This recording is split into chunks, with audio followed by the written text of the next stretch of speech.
Ito po si Rider. Babalita ngayong umaga. Guys, pag tayo mag-drive tulad nito, main road yan guys, pero one way.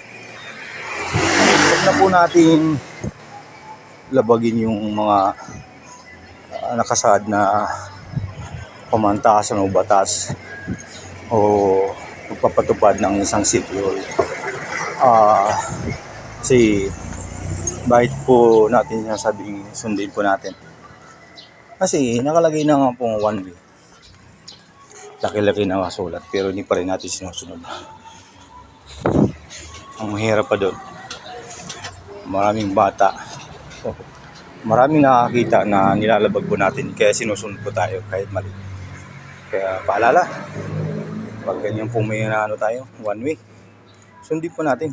Si tinakda po yan na bakit nilagyan ng one way ang ating kalsada.